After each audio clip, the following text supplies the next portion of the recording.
سورہ بقرہ دوسری یہ سورہ ہے ترتیب کے اعتبار سے. بقرہ کا مطلب ہوتا ہے گائے. گائے گائے کے نام سے پوری سورہ آئی. اب پھر گائے کا ذکر کرنے میں لوگ ڈرتے ہیں. کیوں ڈریں گے ہم؟ قرآن کی پہلی دوسری سورہ گائے کے نام سے ہے. گائے کا ذکر آیا ہے لیکن وہ الگ انداز میں آیا ہے.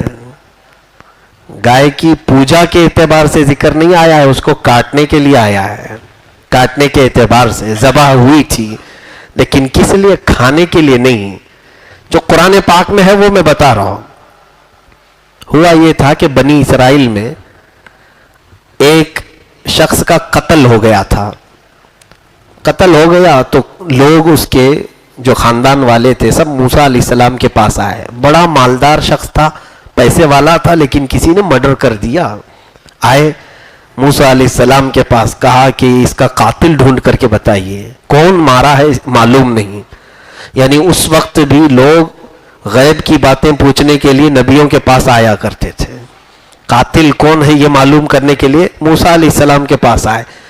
سیدنا موسیٰ علیہ السلام نے رب ذوالجلال کی بارگاہ میں یہ معاملہ رکھا کہ مولا میری قوم آئی ہے میرے پاس, میں ان کو قاتل کیسے بتاؤں کہ جو مرا ہے اس کو قتل کس نے کیا؟ اللہ تعالیٰ کی طرف سے حکم آیا. ایک بات یاد رکھے, اللہ تعالیٰ کے ہر حکم میں حکمت ہوتی ہے. بندے کے سمجھ میں آئے نہ آئے, مسلمان کا معنی بھی یہی ہوتا ہے سر جھکا لینا. یہ مت پوچھو کہ کیوں یہ حکم دیا جا رہا ہے, یہ ہمارا کام نہیں ہے. اللہ نے فرمایا رکوع کرو, تم یہ مت پوچھو ایسا رکوع کیوں کیا جاتا ہے, الٹا کیوں نہیں کیا جاتا. یہ حکمت تمہارے جاننے کی ضرورت نہیں, وہ اللہ بہتر جانتا ہے. اب بنی اسرائیل جو قوم ہے وہ موسیٰ علیہ السلام کی قوم موسیٰ علیہ السلام کے پاس آئی تو اللہ تعالیٰ کا حکم ہوا, اے موسیٰ ان سے کہیں کہ ایک گائے ذبح کریں. کیا کریں؟ ایک گائے ذبح کریں. اور موسیٰ علیہ السلام نے جب کہا تو وہ کیا کہنے لگے, اتتخذون ہزوا, اے موسیٰ آدمی مرا ہے اور آپ کہہ رہے ہیں گائے ذبح کرو. ہم قاتل پوچھنے کے لیے آئے اور آپ گائے ذبح. گائے سے قتل ہونے والے کا کیا تعلق ہے؟ کچھ سمجھ میں آتا ہے؟ نہیں سمجھ میں آ رہا ہے. مثال کے طور پر اگر کوئی میرے پاس آیا, آنکھ میں درد ہو رہا ہے, بہت تکلیف ہو رہی ہے, اگر میں اس کو چپل دے دوں تو وہ غصے میں آ جائے گا. میں آنکھ درد کی شکایت لے کر کے آیا ہوں اور آپ مجھے چپل پہنا رہے ہیں. ہاں یہ حکیم حکمت جانتا ہے. ایسا ہوا بھی تھا. شیخ سعدی رحمۃ اللہ علیہ نے فرمایا ہے کہ ایک شخص آیا حکیم کے پاس پیٹ درد لے کر کے, تو حکیم اس کی آنکھ میں انجیکشن کرنا چاہ رہا تھا. تو کہا یہ کیوں؟ میں پیٹ کے درد کی شکایت لایا ہوں, آپ آنکھ میں علاج کر رہے ہیں. کہا کیا کھایا تھا؟ کہا جلی ہوئی روٹی. کہا اسی لیے آنکھ میں انجیکشن کر رہا ہوں تاکہ دیکھ کے کھایا کرے. تو حکیم جانتا ہے کس کام کی کیا حکمت ہے. اب یہاں پر آدمی مرا ہے, اللہ نے حکم کیا دیا, ایک گائے ذبح کرو. لوگوں کو چاہیے تھا پوچھے نہ, کر دیتے ذبح, اللہ بہتر جانتا ہے. لیکن انہوں نے سوال کیا, اے موسیٰ کیا مذاق تو نہیں کر رہے آپ؟ موسیٰ علیہ السلام نے کیا کہا سنیے, اعوذ باللہ ان اکون من الجاہلین, اللہ کی پناہ میں جاہلوں میں سے نہیں ہوں. اس کا مطلب کیا ہوا؟ مذاق کرنے والا جاہل ہوتا ہے. انبیاء کرام علیہ السلام مذاق نہیں کرتے کیونکہ وہ رشد و ہدایت کے علم بردار ہوتے ہیں, وہ کبھی مذاق نہیں کرتے. اب سنیے, جب انہوں نے یہ حضرت موسیٰ علیہ السلام کا جلال سنا تو کہا ٹھیک ہے ہم ذبح کر دیں گے, لیکن یہ پوچھئے کیسی گائے ذبح کریں. اب انہوں نے سوال کیا, اللہ نے فرمایا قالوا ادع لنا ربك يبين لنا ما هي قال انه يقول انها بقرة لا فارض ولا بكر عوان بين ذلك فافعلوا ما تؤمرون. جب انہوں نے کہا اے موسیٰ اللہ سے پوچھو کہ کیسی گائے ذبح کرے, رب نے فرمایا ایسی گائے جو بچی بھی نہ ہو, بوڑھی بھی نہ ہو, بالکل جوان ہونی چاہیے. ٹھیک ہے ذبح کر دیں گے. پھر وہ ڈھیٹ قوم تھی, پھر پوچھا انہوں نے, اے موسیٰ آپ پوچھ لیں رنگ کیسا ہونا چاہیے گائے کا؟ اللہ نے پھر حکم نازل فرمایا بقرۃ صفراء فاقع لونھا تسر الناظرین، بالکل پیلے رنگ کی گائے ہونا چاہیے، ڈبڈباتی رنگت کی، دیکھنے والوں کو بھا جائے۔ پیلے رنگ کی گائے دیکھا ہے آپ نے؟ اب حکم آیا ہے، جب پوچھو گے زیادہ تو حکم آئے گا، نیلا بھی ہو سکتا ہے، ہرا بھی ہو سکتا ہے، پیلا بھی ہو سکتا ہے۔ اب حکم آیا اس پر ان کو ایک تو جوان گائے چاہیے، دوسری اب پیلی گائے ذبح کرنا ہے۔ جتنے سوال کرتے جاؤ گے مشکل میں بڑھتے جاؤ گے۔ پھر ان لوگوں نے کہا اے موسیٰ ہم کو شبہ ہو رہا ہے، ذرا یہ بھی پوچھ لیجئے وہ گھر والی چاہیے یا کھیت والی چاہیے؟ اب حکم آ گیا بقرۃ لا ذلول تثیر الارض ولا تسقی الحرث مسلمۃ لا شیۃ فیہا، اللہ نے فرمایا ایسی گائے جو کبھی کسی کھیتی میں کام نہ کی ہو اور کبھی کسی کے ہاں پلی ہوئی بھی نہ ہو، ایسی گائے ذلول، یعنی وہ کام کرائی ہوئی گائے نہیں ہونا چاہیے اور نہ کھیتی باڑی کی ہوئی جو ہل جوتتے ہیں۔ تو اب ایسی گائے لے کر کیا ہو؟ موسیٰ علیہ السلام کے پاس انہوں نے 3 سوال کیے، 3 بار میں اور بڑھا دیے۔ اللہ تعالیٰ فرماتا ہے کہ فَذَبَحُوهَا وَمَا كَادُوا يَفْعَلُونَ، وہ تو ذبح کرنے والے لکھتے نہیں تھے، جس کو کام نہیں کرنا ہوتا ہے وہ بار بار سوال کرتا ہے، زیادہ پوچھتا وہی ہے جسے کرنا نہیں ہوتا ہے۔ بہرحال اب ایسی گائے ان کو ڈھونڈنا تھا۔ اب اللہ کی حکمت دیکھے، ذبح ہونے والی گائے سے قتل ہونے والے کے قاتل کا کیسے پتہ چلے گا؟ اللہ تعالیٰ حکمتوں کو ایسے جوڑتا ہے، کبھی کسی کام سے کسی کو نفع پہنچاتا ہے اور اسی کام سے کسی کو ذلیل بھی کرتا ہے۔ یہ قوم ڈھونڈتی رہ گئی، کوئی گائے کہاں ملے گی ایسی؟ دنیا میں کوئی گائے ایسے ملے؟ ہاں، اتفاق ایسا تھا کہ بنی اسرائیل میں ایک نیک شخص تھا، بڑا پرہیزگار تھا، اور اس کے گھر میں ایک چھوٹی سی بچیا، گائے کی ایک چھوٹی سی بچیا تھی۔ اب اس کو وہ پال رہا تھا اور اچانک بیمار ہو گیا۔ بیمار ہونے کے بعد اسے ایسا لگا، اس کا اکلوتا چھوٹا سا بیٹا تھا گود میں کھیلنے والا، سوچا میرے بیٹے اور میری بیوی کی پرورش کا ذمہ کون لے گا؟ اس نے یہ سوچا کہ اب میں بیمار ہوں، موت کے قریب سے قریب جا رہا ہوں، اپنی اس گائے کی چھوٹی سی بچیا کو لے کر جنگل میں آیا اور چھوڑ دیا۔ کیا کہہ کر کے اے اللہ میں یہ تجھے دے رہا ہوں، یہ میں تیرے حوالے کر رہا ہوں، میرا بچہ جب جوان ہو جائے تو یہ گائے اسے بڑی کر کے تو لوٹا دینا۔ یہ توکل کیسا تھا لوگوں کا، یہ یقین کیسا تھا کہ میرا بچہ گود میں کھیل رہا ہے ابھی میری بیوی کے، جب وہ جوان ہو جائے تو اس گائے کو بڑا کر کے تو لوٹا دے۔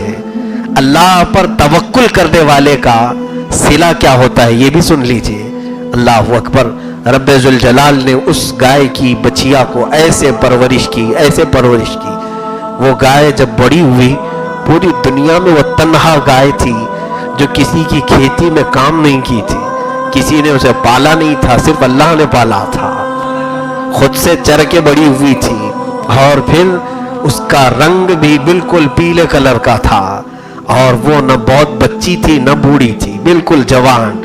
یہ دنیا میں ایک ہی گائے تھی، وہ شخص تو انتقال کر گیا جس نے اس گائے کو اللہ کے حوالے کیا تھا، انتقال کر گیا۔ اور پھر کئی سال کے بعد یہ اس کا بیٹا جب جوان ہوا تو اس کی ماں نے کہا بیٹا تیرے ابا نے ایک گائے کی بچیا کو جنگل میں چھوڑ دیا تھا، اللہ کے حوالے دے کر کے آئے، اور انہوں نے مجھے بتایا تھا کہ جب بیٹا جوان ہو جائے تو اسے جنگل میں فلاں جگہ بھیجنا اور اللہ سے وہ گائے واپس مانگ لینا، اسے مل جائے گی۔ کتنا یقین تھا ان لوگوں کو، اہل اللہ یہی ہوتے ہیں۔ جب بیٹا جوان ہوا تو ماں نے کہا بیٹا جا جنگل میں۔ یہ جوان لڑکا جنگل میں آیا، اپنے صالح باپ، نیک باپ کا یہ وارث تھا، اللہ کو یوں ندا دینے لگا، اے رب کریم میرے باپ نے تیری بارگاہ میں ایک چھوٹی سی بچیا چھوڑی تھی اور تیرے حوالے کر کے وہ دنیا سے چلا گیا تھا، اگر وہ گائے اب جوان ہو چکی ہے تو مجھے لوٹا دے۔ وہ ابھی ہاتھ اٹھا ہی رہا تھا کہ وہ بالکل فربا صحت مند تندرست گائے اس کے سامنے آ گئی۔ کتنے سالوں کے بعد رب ذوالجلال نے ہو بہو اسی طرح اس گائے کو لوٹایا۔ وہ قادر مطلق ہے،